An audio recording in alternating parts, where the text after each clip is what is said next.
Welcome to Good Sports Podcast. My name is Hayes. I use he, him pronouns. I'm a software engineer.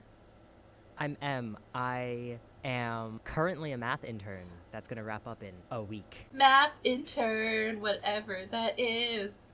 It means half of my job is staring at a whiteboard with two other people, and the other half of my job is using LaTeX. Latex? LaTeX, although it is spelled L-A-T-E-X. Oh, what is LaTeX? It's like if Microsoft Word was from hell. It's a... Okay, sounds great, first of all.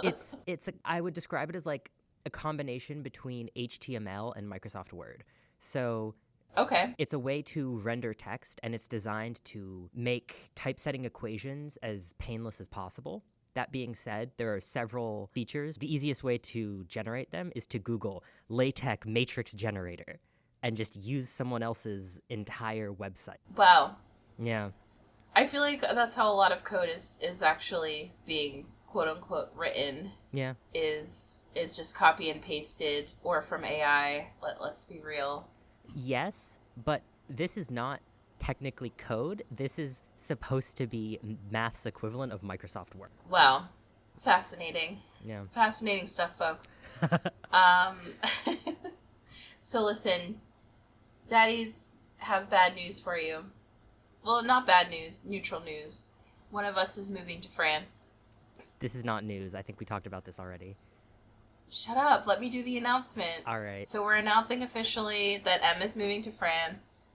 We're all very sad. The entire city of Boston is in a state of mourning. It's like everything is just draped in white.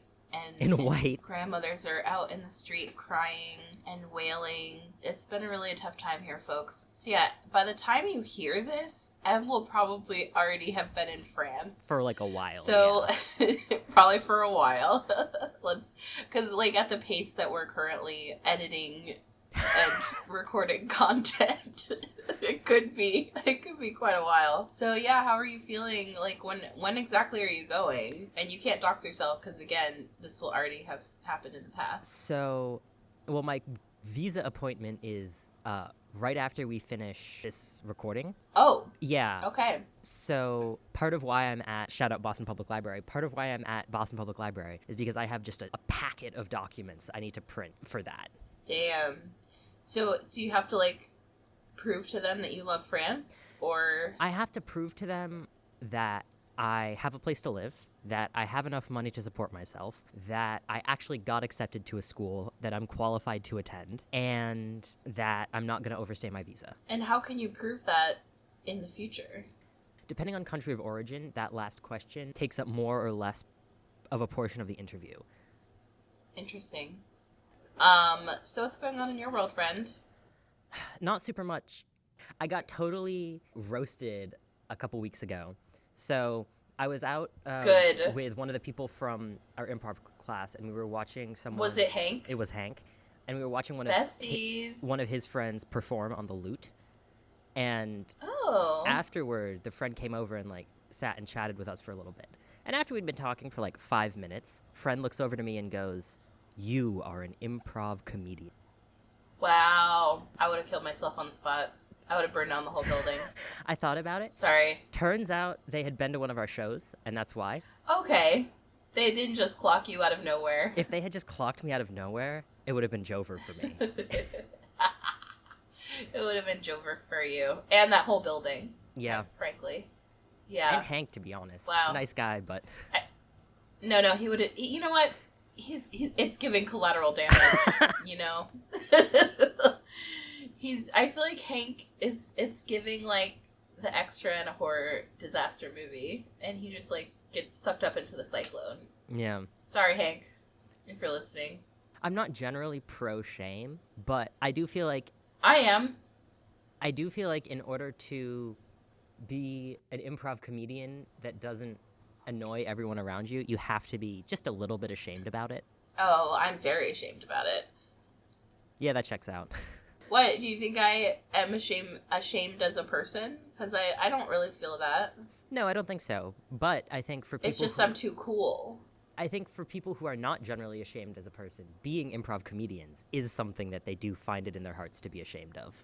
Yeah. Well, I actually think we should bring back shame. We should normalize shame because some things people should be ashamed about and they're not recently. And I feel like we should bring that back. And I think being an improv comedian is definitely one of them. Yeah. So, yeah, it's true. Yeah. I am ashamed. I mean, not a lot. No. Not like, oh my god, I'm gonna freaking die. No, it's like, I'm just a little ashamed. Yeah. I'm just a little chagrin, you know? Yeah, I'd say the two things about me that I'm the most ashamed of are improv comedian and podcast host. Oh my god. You know what? I think podcast host is probably actually more shameful than the improv, you know? Because I feel like at least improv is, like, really collaborative and it's, like, benefits people. I guess you could stretch to say it benefits people, but this benefits no one. This is just for us. This is a purely selfish situation here. Benefits Boston Public Library because they get to show that people actually use their space. Yes, wait, okay. This has all been an elaborate scheme to keep funding for the podcast studio in Boston Public Library, actually. No, this place is awesome. They have like all the walls are painted like a green screen. So you can also do filming. They have like a light box in there. This has all been an elaborate ad. They stole the table to fix it a couple weeks ago and it's still not back. Wait, the table's still not back? Yeah. Bruh. Yeah. What are they doing with my table? With your table? I've cleaned it. No one else... Okay, that's not true. We're not the only people who use the podcast studio. I've seen other people's files on the computer, so I'm sure they exist. But let's just say we've never had a booking conflict, so it's not like it's in super high demand. I mean, we also tend to go first thing in the morning on a weekday or first thing in the morning on a weekend. That's true. It's also interesting to put a timestamp on this podcast that, yeah, we are recording at 9 a.m. on a random Thursday. Like, that is the vibe. I feel like that could explain a lot about our general vibe and attitude on this podcast. The vibe is waiting outside for the library to open. Mm-hmm. In the sun because it's already hot as fuck. Is there air conditioning? In the library, of course. And God bless air. I just installed a new AC in my room, and by I installed, I mean my new girlfriend installed. We went to Home Depot on Sunday and bought the air conditioner. She helped me lift it, put it in the trunk. It was very gay. Then we went to Five Below. Have you been to Five Below before? Of course. This is like the most magical place on earth for me. I literally get a cart, and I go down every single aisle. And I'm like, Paw Patrol stickers! Oh my god! I didn't clock you for the propaganda type, but... The only thing I don't like about the Five Below that I like to go to is there's always like a weirdly heavy police presence. Yeah. And I think maybe it's because they have like a lot of kids stealing, but I'm like, bro, you set up the perfect situation for a child to heist you, and now you're mad? Take the L. Victim blaming Five Below.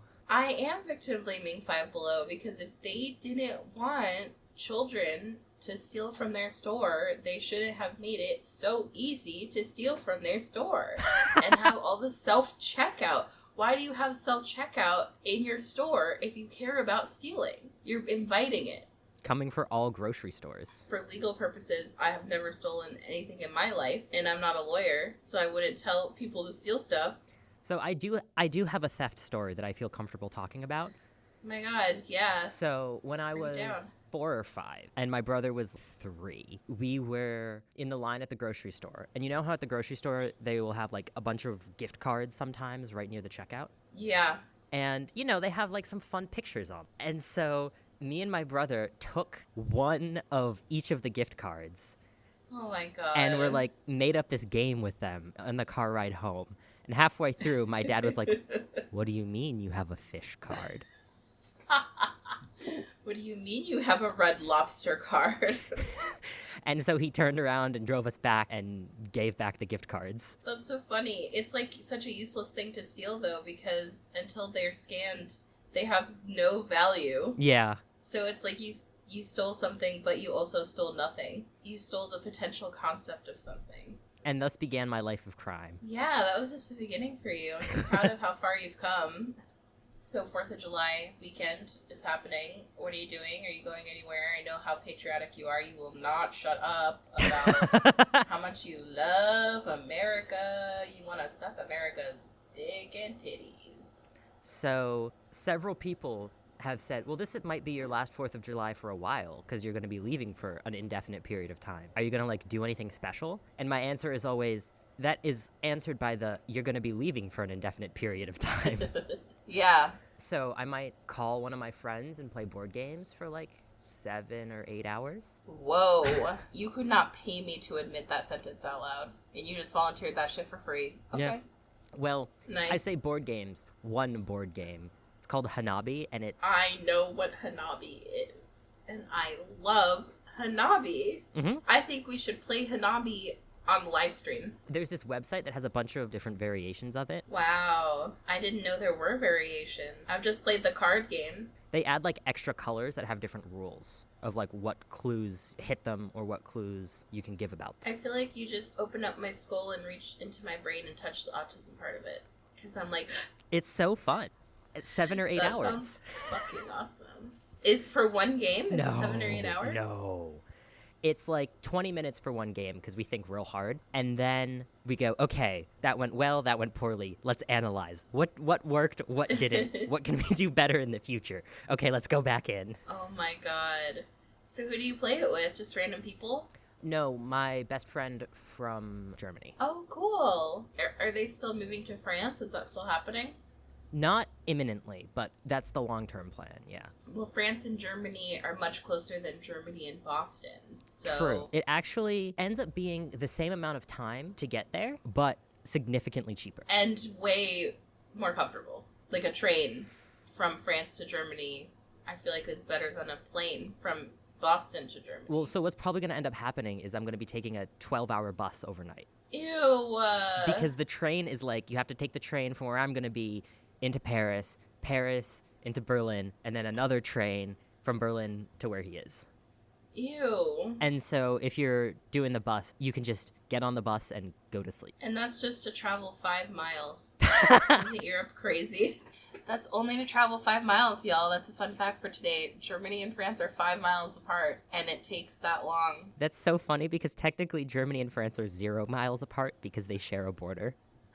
Do they really? Are you fucking with me? No! Wait, do they? Okay, Now I've got to look. I'm 99% sure that they do. But don't listen to me, because I will fully admit I never learned geography. What was the country the other day that I was like, what even is that? And then I learned what it is. Oh yeah, they share a border right underneath Luxembourg. Armenia. I was like, what, is Armenia real? What? I'm looking it up now. The genocide?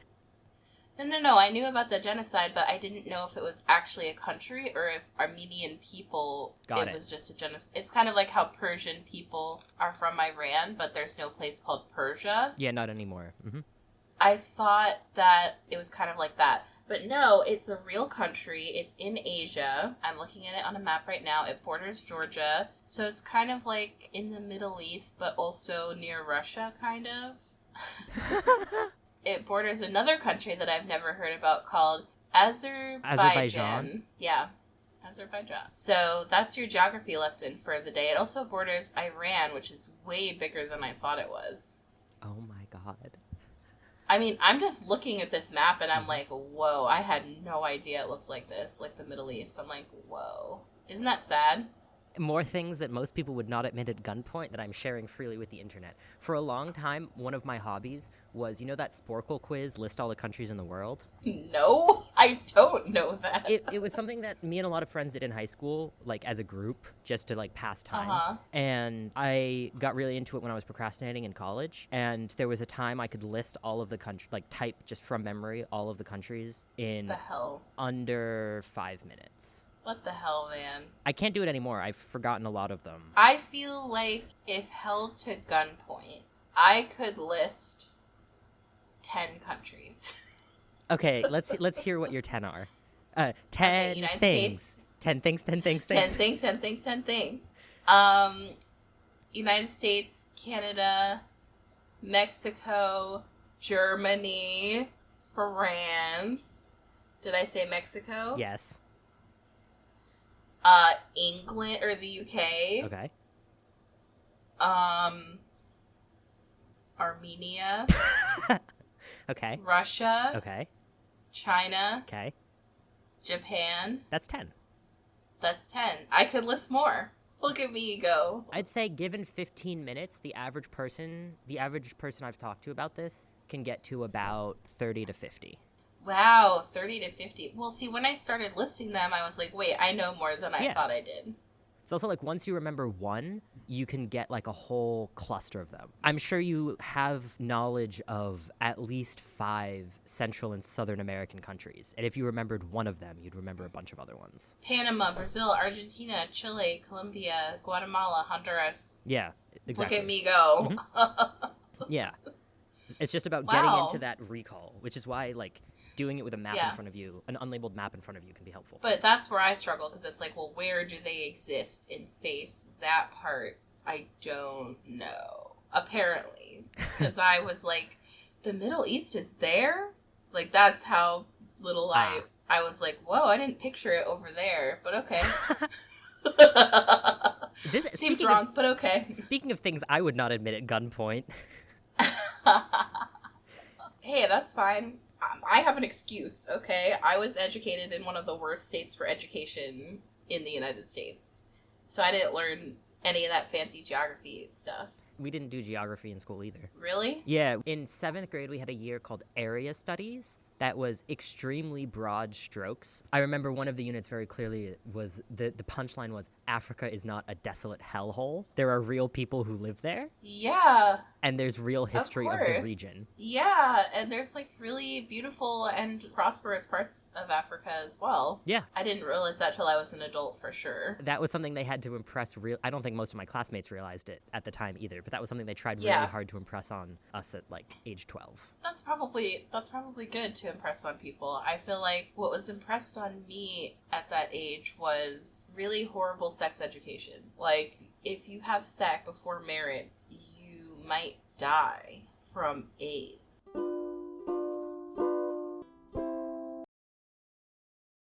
We'd like to thank the sponsor of this episode of our podcast, Touching Grass. Now, Hayes, you're actually the one to first let me know about that. Well, since I know you don't get out much, I figured I'd set you up with a premium subscription to my favorite product, Touching Grass. I'd say it's less of a product and more of an experience. Ever since I started integrating this into my daily routine, I've never felt better. That's right. For the low price of leaving your house regularly, you too can experience the wonderful benefits of touching grass, such as decreased involvement in internet drama, reduced irritability, and a sense of hope for the future. Different fees may apply. See participating parks, yards, and fields for details.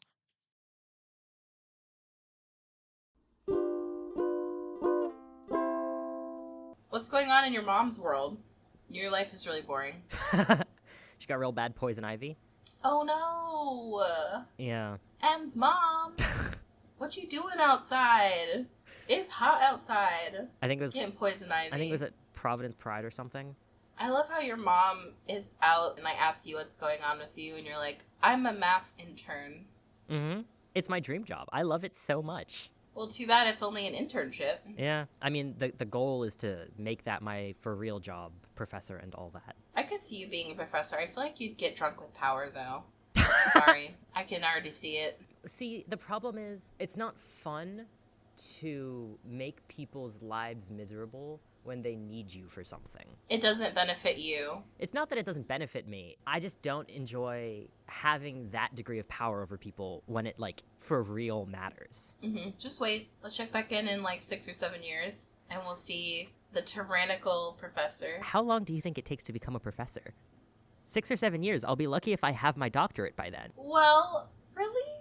Are you going straight into a PhD? Because I feel like some people take 4 or 5 years, so... Sometimes it's 5, but I'm just anticipating it taking longer for language reasons. Well, you're doing it in French, yeah. So... Yeah. That makes sense. It's like when a language is dubbed over and their mouths are still moving after they're done talking. It's like that. It just physically takes longer for them to say stuff. So I feel like cumulatively, that's going to add a couple years to your doctorate. I mean, I'm also just thinking, like, It's possible that I completely bungle an application process because I just don't know. And so I have to wait a year or something. No, that makes sense. So, speaking of torturing ourselves with grad school, I don't know if I talked about this on the podcast, but I'm thinking of going to law school. Did I talk about this on the podcast? You did not. You said you weren't ready to announce it yet. Well, I think I'm ready to announce that I'm tentatively thinking about going to law school. I just feel like I would really crush it, you know? And I feel like I just need a W in my life. And so the W in your life in question is fucking law school? Yeah. Do you ever just, like, instinctively know that you would just be, like, really good at something? Mm-hmm. I feel like law school is something I would kind of crush, you know? Because I, like, not to brag, but I have, like, extremely high verbal skills. And, like, despite majoring in math and computer science, I mean, I feel like that's because that's what I enjoy. It's not that it's easy for me. It doesn't come naturally to me. But I feel like reading comes very naturally to me. And I'm also really good at standardized tests. And the LSAT is kind of like the gold standard of standardized tests. Yep. There's so many tricks and tips. You don't need to memorize any material. Mm-hmm. Like, it's all about, it's 100% strategy. And, you know, I could just take the LSAT without going to law school. That would probably be a big waste of money. You graduated, you finished undergrad, and you're like, I miss tests. Well, yeah, because my school that I went to was like a fake clown school for gay people and autistic people. It was like Autism University. There's no grades, there's no exams, there's no tests. At first that sounds great, but then you're like really craving validation. Where am I going to get it from? And so your solution is law school. Yeah, my solution is law school. And also, I guess, my ultimate goal would be to, like, help people or whatever. Like, you know, like, be helpful to society, like, further world peace or whatever. Good lord. I literally just answered world peace to your question. You answered world peace, and the solution is you, Hayes, specifically, need to become a lawyer. Yeah. Do you think you would enjoy being a lawyer, or just the school? That's an excellent question. I feel like if I don't enjoy being a lawyer, I'm just going to teach law school. I think I would enjoy being a teacher. And I feel like my other career path besides being a lawyer would be being a math teacher. And I don't know if I would be a math professor or if I would teach, like, high school math. I know I want to teach remedial math if I go that route, but I feel like getting a PhD in mathematics is not really something that I am interested in. It doesn't excite me. Especially if you're going to be teaching at a high school or a grade school level, or even if you're going to be teaching, like, intro college courses, you don't need a math. Yeah, and I don't want one, frankly. Like, if I went back for math, I would do, like, math education. Yeah. So, I mean, I'm still thinking about that. I just feel really drawn to law school because, honestly, it just seems like a really fun challenge. And would I enjoy being a lawyer? I think yes, because I get to dress really cunty to go to court, and I think it would be cool. All right. What if I was your lawyer? Would you feel safe and confident? Be honest. Well, okay, so the only things I've ever had to use lawyers for were, like, free consults regarding, like, name change or gender marker change or anything like that. I've never had to go to court because my life of crime stopped young, age 5. I've been free of legal troubles. For that kind of lawyer, I feel like all it takes to be good at that kind of stuff is just knowing the law really well. Like, it's not about the argumentation or anything like that. It's just about, I've read this statute so you don't have to. And I know these forms so you don't have to. I feel like I'm really good at that stuff. Yeah. I mean, I don't know how much I enjoy it. I don't know. Do you ever have stuff that you're just really good at but you don't know really if you enjoy? Mm-hmm. I feel like for me it's that kind of stuff. Teaching. You know? Yeah. It seems like teaching really annoys you. I'm really surprised that you still want to be a professor. Well, it's one of the only ways to, like, access funding for math research. And what are you trying to research? Whatever. I'm not picky. Inspiring, folks.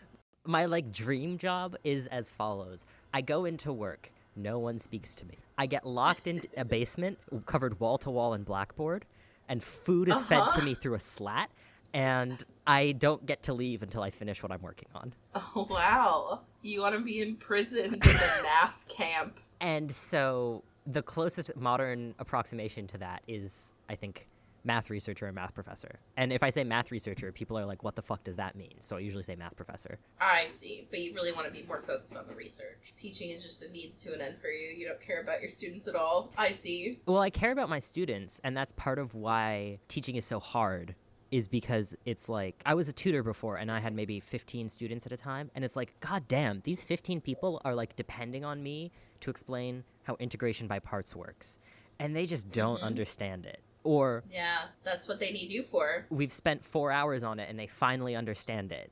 4 hours? Yeah. Okay. I'm not trying to be judgmental because I know some of the people you work with are literal children, but Yeah. I feel like integration by parts is one of the like easier parts of calculus. What happens is people only go into tutoring once they're already failing. Yeah, it's too late. So they actually didn't learn the previous steps Yeah. that they needed to learn to get there. Yeah. Because that's why they're failing. In some ways, like, I think being a teacher would be easier because Yeah. you're with all of the students, not necessarily from the beginning, because they are going to come in with like different levels of past experience. You're not trying to play catch up to such an insane degree. You're not like the person they call in a disaster. You're like the FEMA of math as a tutor. Kind of, yeah. Well, let me tell you what I'm doing this weekend.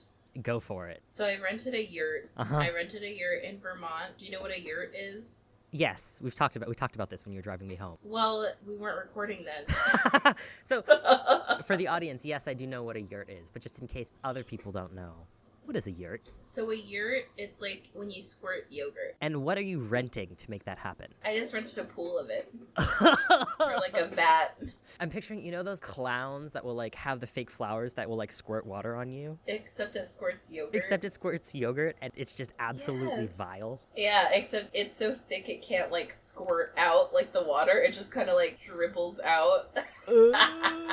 No, a yurt is not that. A yurt is actually, I wouldn't call it a temporary structure, but it's kind of like a tent, but some people can live inside of them, but this one is not one that you can live inside of. I just looked it up on Wikipedia, and it's from Mongolia history. Yurts have been a distinctive feature of life in Central Asia for at least 2,500 years. Okay, and in addition to Mongolia, what other countries are in Central Asia?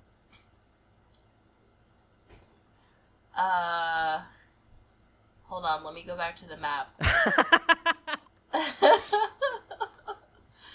Wait, where's Mongolia? It's near China, right? Man, Mongolia's fucking huge. China? Is that the answer you were looking for? Kazakhstan?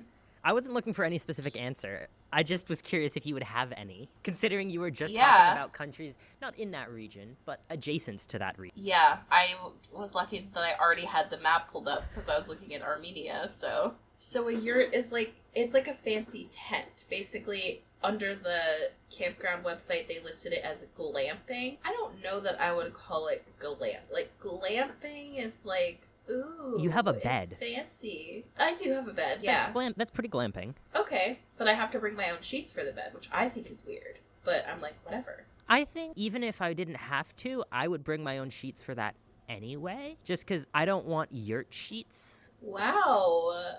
Okay, so what if you go to a hotel? Do you bring your own sheets? No, but hotels aren't basically outside. I guess that's true. I mean, there's like a door.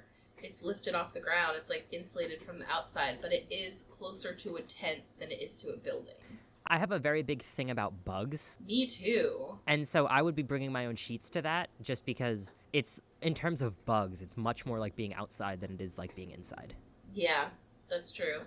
And I don't know what the situation is with mold and stuff, so yeah, I'd probably bring my mattress protector as well. Yeah. Just to zip up the mattress. But anyway, so I'm going with my best friend who just moved up here from Florida, and we're going tomorrow, which is 4th of July, to the yurt, and also we're tripping on shrooms while we're there. I'm so excited. Slay. Have you done shrooms before? So, yes and no. I attempted to do shrooms one time, but it was in this, like, gross chocolate bar, and it tasted so bad that I only wanted, like, 1 square of it, and then I, like, barely was high. The amount of chocolate that I would have had to eat to actually get a full dose of shrooms was, like, 3 bars of chocolate, and I was like, this is gross. I don't want to eat even 1 bar of this. So, that was was a fail, but I've done acid before. This is like my first time, I feel like, legit doing shrooms. So I'm excited.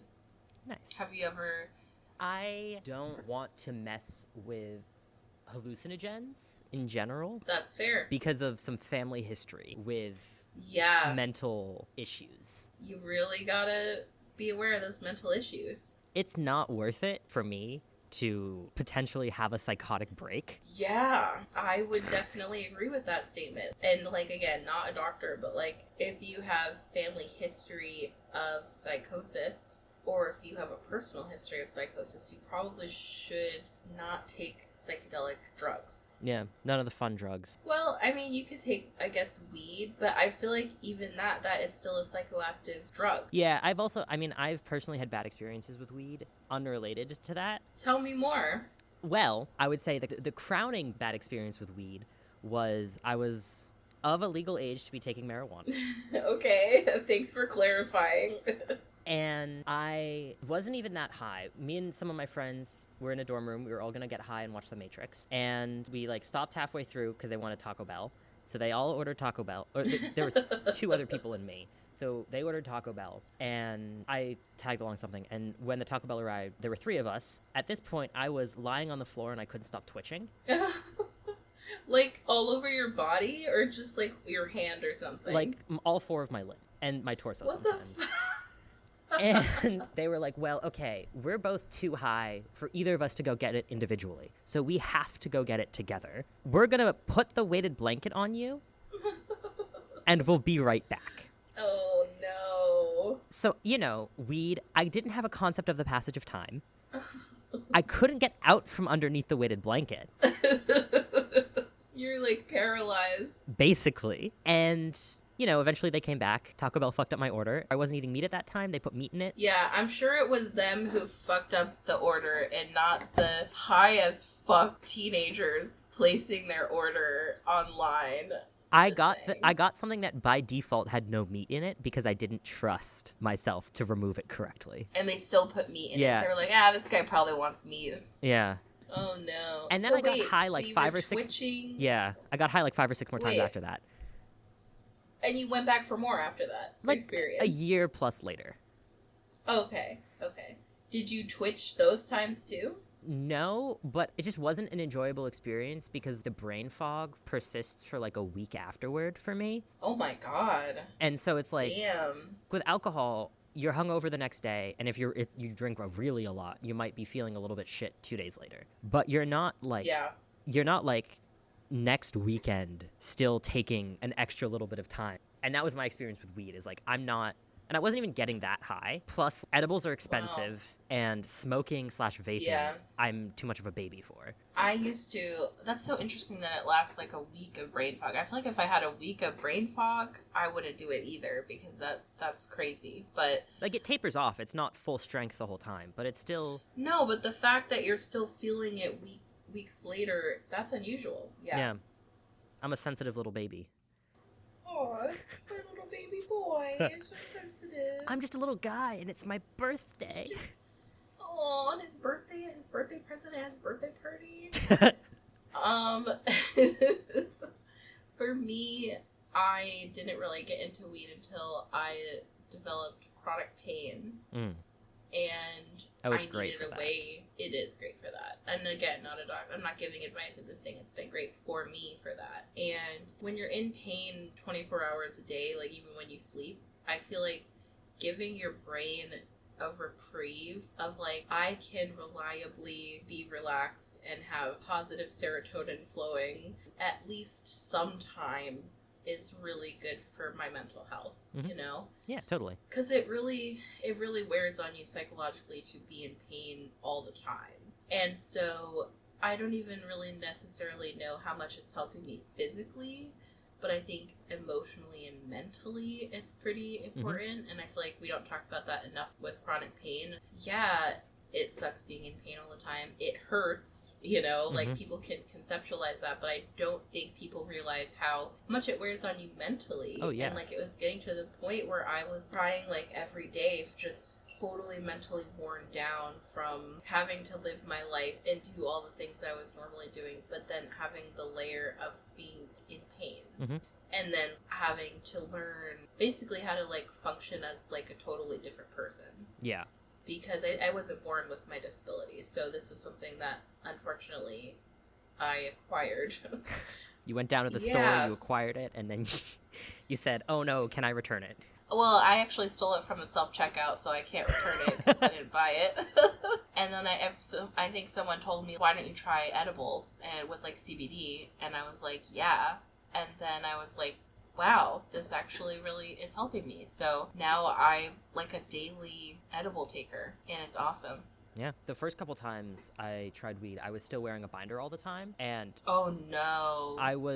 That's uncomfortable. Technically, any amount of wearing a binder is unsafe and bad for you. There's no amount that is, like, good for you. If you're gonna do it, keep it under 6 hours and only wear one. Wear a real binder. Don't wear an ace bandage. Don't use duct tape. We've all done unsafe things, and what I'm about to describe is among us? And what I'm about to describe is an unsafe thing. Okay. So, I can't wait to hear it. For, college. So my first year of college, I wasn't on hormones yet. I would say I marginally passed as a guy. And I was really invested in doing so at the time. And part of that was my voice hadn't dropped yet. And so I was really, I would say, some would say careful. At this point, I would probably say anal about physical presentation. Because I was like, anything I can do that will make this more bulletproof, I've got to do. And so... As in bulletproof vest.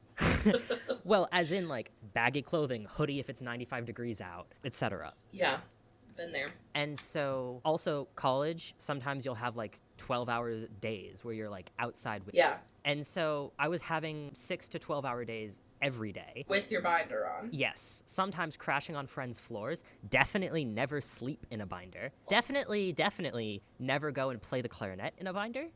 No, how do you even do that? Definitely don't play the clarinet in 2. Or sleep on your friend's floor I would pass out. in 2.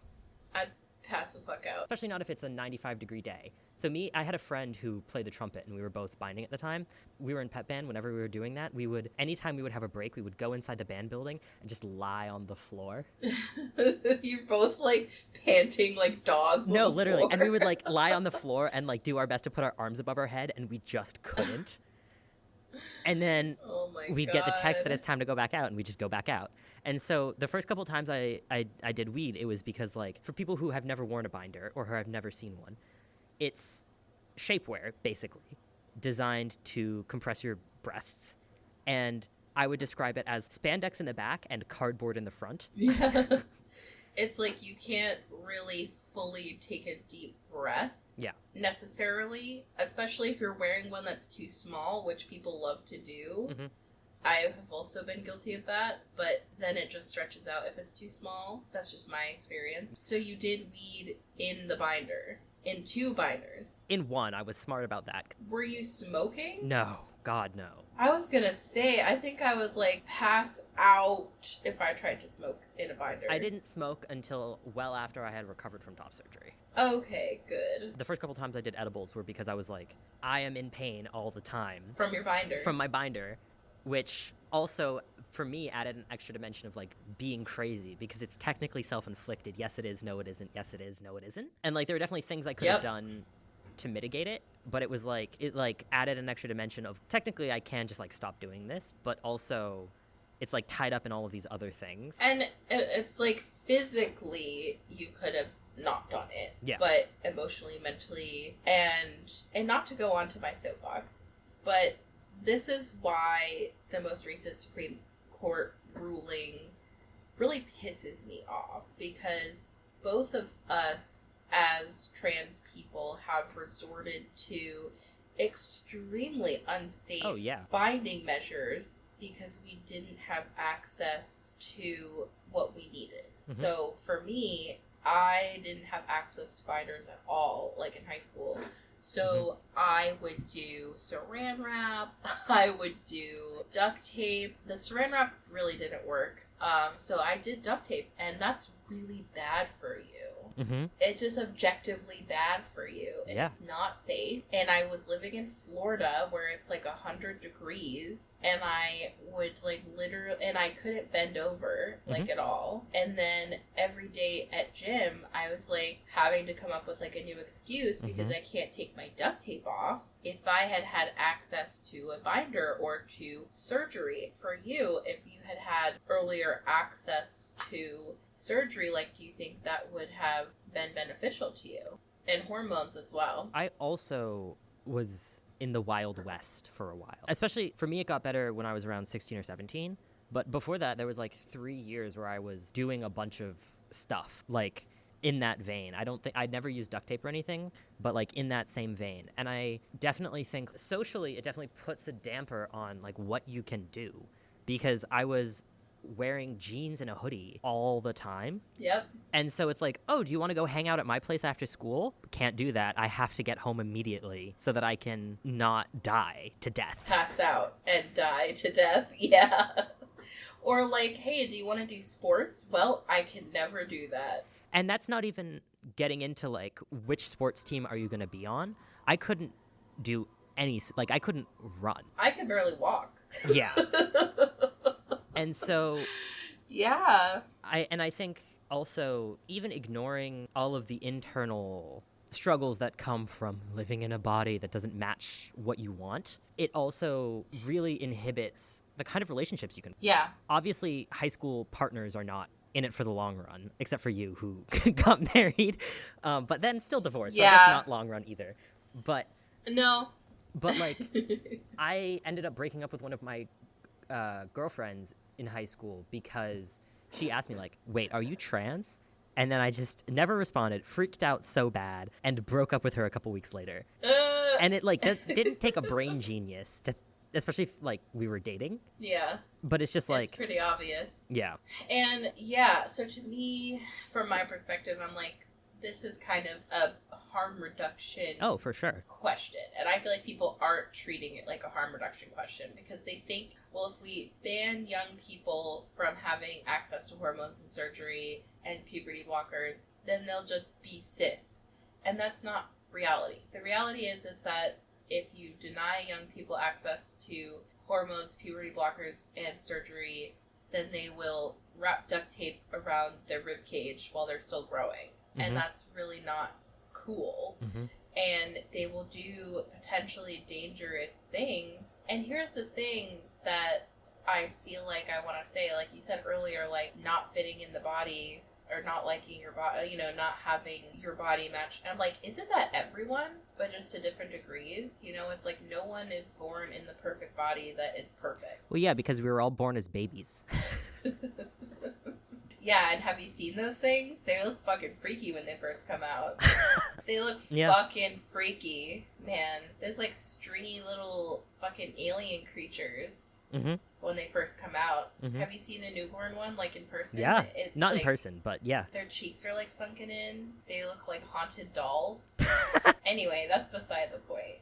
Well, I guess I'm curious, like, what are your thoughts on, like, puberty blockers? Because for me, I'm like, does that really solve the problem? Puberty blockers are already the compromise. That's what I feel. Because if I feel like if I had been offered puberty blockers as a kid, I don't know if I would have taken them because, great, so I get to, like, stay a child and watch all my peers go through puberty while I just, like, sit here? That kind of sucks. So I have the extra experience of I was about 2 years younger than everyone else I was going to school with. And so I think for me also the problems didn't really begin until puberty was in swing. But if I had been offered, like halfway through puberty, if I had been offered, you can stop it now, I would have taken that. I would have taken it to stop it now. Yeah. But if I had been offered before it started... No, probably not. I probably would have been like, what? So it's more like a pause. Right. I mean, I'm also pretty indecisive when it comes to these kinds of things. Not indecisive. Before I make a decision, I need to reach certainty about it, which I think is true for everyone. That's true for a lot of people, but I think. It took me, like, I knew Yeah. I was trans. I started to think that I might be trans when I was, like, 12. I knew for sure I was trans around the time I was 15, and I became ready to start hormones when I was 17. And so it's like, Yeah. I would have, I think, really benefited from puberty blockers. But also, Yeah. I think that telling someone who's known they are trans since they were 3 to take puberty blockers is just insulting. 100%. And not everyone knows when they're children. Yeah. I definitely feel like if I had been raised in a more supportive environment, it wouldn't have taken me until age 30 to officially come out as trans. I feel like I had, like a lot of trans people who grew up in more restrictive environments, I had multiple failed starts, you know, of trying to come out in high school and then after, and just kept basically getting, like, forced back into the closet, you know? And I feel like when you've gone through that, it is insulting, even if you're a young person, to be like, well, are you sure? It's like, well, I've been living in this body my whole life. I feel like even a kid is going to be, like, the expert on their own body and their own mind and their own inner world. We can't put legislation on that because how can you possibly know? I also think a lot of it comes down to, like, children's rights. Yes, we need to have way more children's rights. I think we need to lower the voting age, first of all, to, like, 15 or 16. This is stuff that is directly affecting people. I mean, it's essentially children are treated like the property of their parents. Yes, they literally are. They're treated like pets. Yeah. They're treated like livestock. And I have a very good relationship with my mom, and that's not how I was treated interpersonally. And so even if you have a good relationship with your parents, that might not have been how you're treated interpersonally, but the legal system does not care. But society as a whole, the infrastructure of society, does treat you like property of your parents. Yes. I was going to say, I actually overheard my parents talking about me as a kid, which they would often do loudly, being like, well, she just doesn't understand that until she's an adult, she's just not a full human being. She's just not a full person. Yeah, crazy. That's crazy. Yeah. That's wild. What? And that is an insane thing to hear, but that is socially and legally the system that is in place. Like, that is a lot closer to the reality. That is our current. That's the status quo, basically. Yep. They weren't saying anything out of step with society, and I think that's a huge problem because not every parent is a good parent. Yes. In fact, there's a lot of parents who aren't good parents. And when you have a system where children have no agency in society and no independence and no say in their life, you end up with this power imbalance that it's just literally the perfect opportunity for horrible people to take advantage of. I also think, and maybe this is an extreme hot take, I think that going on hormones and then later regretting it is not the end of the world. 100%. And 100%. I think, obviously, people need to think about it before doing so and think about what if it is the wrong choice. But I also think that, because the narrative is like, well, these kids are making these mistakes and that they're going to have to live with for the rest of their life. But a lot of the time, people still want at least some of the changes that the hormones provide, even if they later end up regretting the hormones. Like, went on them for a reason. Here's the thing. Cisgender people do not want to go on to hormones of the opposite gender, period. Yeah. I'm like, like, they don't even think about that. That's it's not, like, tempting to people who are cisgender. Like, I feel like if you're getting to the point where you are fighting to go onto gender-affirming hormones, like, you're probably not cis. Yeah. You know? Like, this is not something that most people even think about. Even if you do end up being cis, there was something about the hormones that you wanted. And I have people that I know who identify as cis, but who are very much like, if I had the option to take this, this, and this from cross-sex hormones, I would take it. I don't have any problems with my role in society. And and that should be allowed. Yeah. I guess it goes into, like, making society more accepting of trans people will make it easier for people who have this complicated relationship with their gender and their body. Because I think what a lot of the people who go on hormones and then decide to detransition really have a problem with is the way that they become treated. Yeah, it's not necessarily always an internal thing. Yeah. It may be because they're being treated like shit by their family. Mm-hmm. A lot of I don't know if you've heard about, like, some of these people who are detransitioners who then become, like, right-wing influencers. I'm aware of them. But, like, if you look into their family... Have you heard of... I'm going to cut really this. Have you heard of...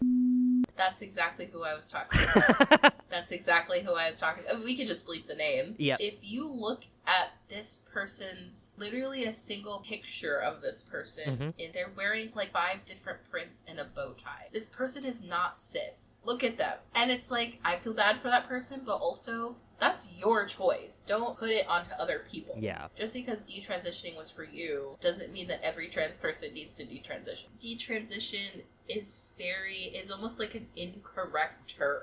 Yeah. Because I feel like it's still transitioning. Yeah. And I feel like people change throughout their life. And here's the thing. If you get top surgery at age 17 and then at age 30 you decide you want boobs, guess what is available? We have a surgery for that. Yeah. Just get your boobs put back on. Depending on the type of top surgery you get, it might be more or less difficult. But there are definitely ways to deal with that. If you go off testosterone and take estrogen, your boobs will grow, right? Mileage may vary. Depends on when you started T, Yeah. depends on a bunch of factors. But plenty of cisgender women don't have boobs because of hormonal stuff or because they had breast cancer. Yeah. It doesn't make you less of a human. And to me, I think we need a society where children are seen as full people who deserve basic human rights. And, like, the fact that we have to say that is, like, kind of wild to me. Like, it doesn't feel like a hot take at all. I mean, a lot of the right-wing fear around trans people is sort of in twofold. Like, one is they obviously don't want any trans people at all. And another degree is, like, there's a lot of trans people who can never assimilate into cisgender society. And for a lot of people who, if they were to medically transition and then decide to detransition to their assigned sex at birth, they would have a more difficult time fitting into cisgender society. And it's this idea, and a lot of the, like, detransitioners who are the most vitriolic, who have medically detransitioned, are talking about how hard it is for them to fit into cisgender society. But a lot of the people who are loudest about detransitioning never medically transitioned. Yeah. Like, never took hormones, never had surgery. It's like, girl, if you're having this hard of a time fitting back into cisgender society, I think maybe it's because you're trans. Like, yeah. like, and look at us getting political, making more enemies. Add to our list of ops. I think she was our enemy, just pre-assumed. I don't think this is a new enemy situation. I think this is establishing our grievance, much like the Catholic Church. Yes. No, it was implied, but now we're just making it explicit. So, when is your official date that you're leaving? I'm going to an MCR concert in Philly. What the hell? Are you a billionaire? I looked at tickets and they were like $400. I got the worst ticket, and I'm going with my brother, and it's my, like, I'm doing it, like, probably the day or two before I leave. So... How much was your ticket? Tell me how much you paid. I paid, like, $350 for 2 tickets. Yeah. Ouch. That fucking sucks. Yeah. I love My Chemical Romance. I would say it's, like, in my top 3 bands of all time. I would not pay that much. It's part of it is also like my brother will not be able to visit me in France. And no shade. No shade to you. I think you deserve it. I think you should go. And if that's how you want to spend your money, I 100% support you. I think for me, unless I came into some kind of like blood money type, fuck you money type, I just like, whoa. And so that I'm probably going to be gone from like the 14th to the 16th. And then my hope is to just get on a plane on the 17th July. Of August. Of August. Okay. And then I'm hoping to just get on a plane the 16th or the 17th of August. Hoping? Yeah. Because your visa hasn't been approved yet. Yep. Because I was like, wait, you don't have your plane ticket yet? But you can't because your visa hasn't been approved. Like, I could get my plane ticket, but there would be a chance that I would have to get a different one. Yeah. So it's just better to just wait. So, when you go to your visa interview, is it going to be in French? No. I think they'll give me the option, Okay. but I'll just do it in English because It's just easier for everyone involved because my accent is terrible. Terrible. I'm gonna come visit you in France. Mm-hmm. You should. I'll be on the Mediterranean. Wow, that's awesome. I'm definitely coming to visit. It's a much easier sell. So there was a time when I thought I was going to be in Normandy, which has terrible weather, but I'm going to be in southern France, which is a much easier sell for people to come visit me. Ooh la la. My mom also has had several of her friends go, are we good enough friends for me to ask to tag along to France when you go visit M? Your mom's like coming to visit you and secretly just like her and her friends going on vacation Well, together. no, what it's probably going to be the is real purpose. she and the friend are going to split accommodations. And she's just going to cycle through her friends, splitting accommodations with them to make it more affordable. Because I'll be in a studio, so I like love that. I could host her, but yeah. Especially if I'm going to be a student, Nah. it's like a pain in the ass. Yeah. No. I would crash on your floor though, because I don't for have sure. money like your mom, you know. But unless I was coming with other people, and then we'd probably just get. But I feel like it's not as expensive as Paris. Oh, for sure it's not. And it's probably way easier to find hotels or Airbnb, whatever, to stay in. It depends on the time of year. During the summer, basically half the country of France migrates to the south. I'm good. So I'm sorry, I'm good. I'll stay here in the summer. yeah, and also I don't think summer is that enjoyable anyway there. It's going to be too hot. No, Europe doesn't really have that much air conditioning, Mhm. and I don't vibe with that. Yeah. I don't vibe with that. They I'm also sorry. don't have bug nets on their windows, which is going to be a huge problem Nope. for me. Nope. I will be coming in equinox time or solstice time. Mhm. Or you know what I mean, like when it's spring or fall. Mhm. I feel like that's my Mhm. that's probably when I'll be showing up. And because it's France, there's Yeah. like random holidays all the time because #Catholicism. Catholicism, and they also have like a bunch of like revolutionary based holidays, right? Yeah, because they had like Like 7 or Bastille Day something and stuff. revolutions. Yeah. We can't even have one. Well, I guess we We have had one. the one. And if you're from the south, The you would say one. you had the one and then a failed second one. And then a failed second one. Yeah. Yep. But France has had like 7. Yeah.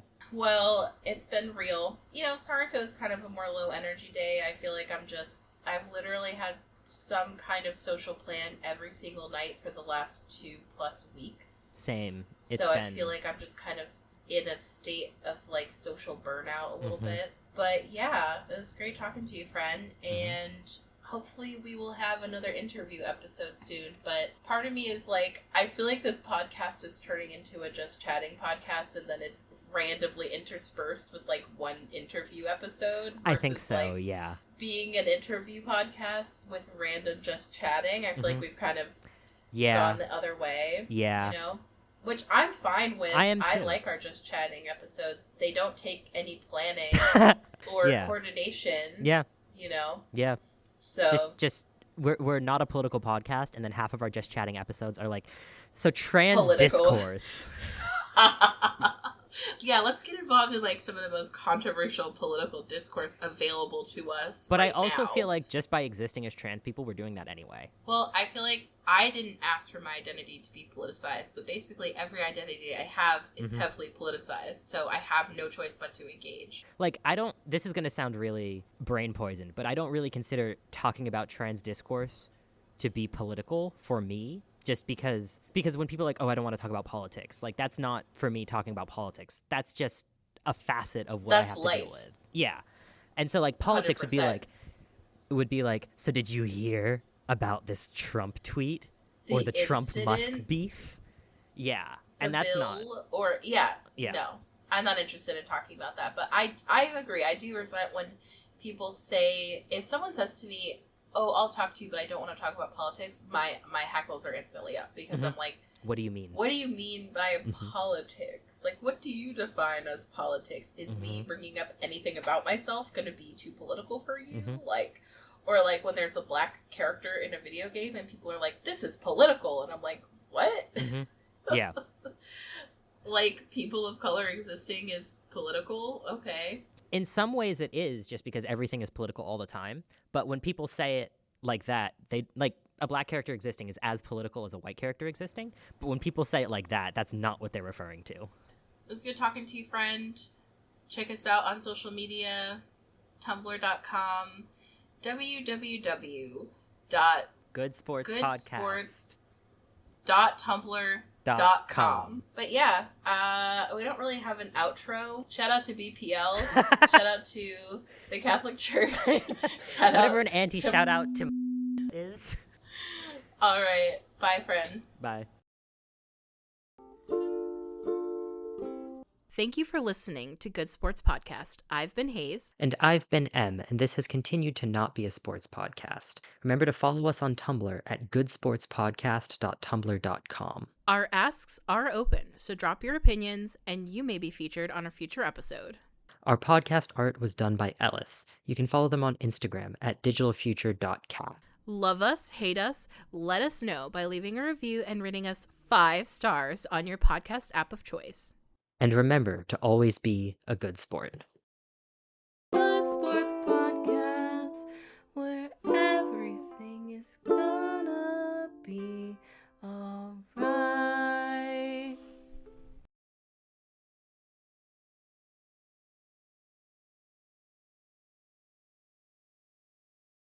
To be honest, I might cut it into 2 depending on how much stuff we end up with. That's a good point, because the only thing I can think of that I want cut is the name that we were talking about, because I don't want to attract ire. Yeah. You know?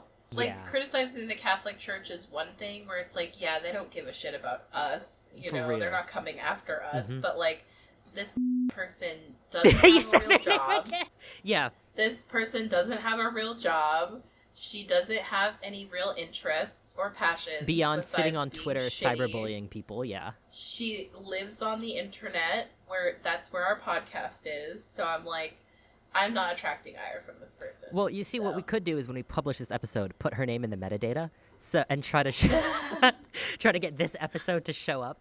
Bleep her name still. She just drives her crazy, just being like, why is my name attached to this? Why does this come up as the first Google result when I Google my own name, which I'm assuming she does a lot. Just looking for people to harass. Do it. Yeah. Okay.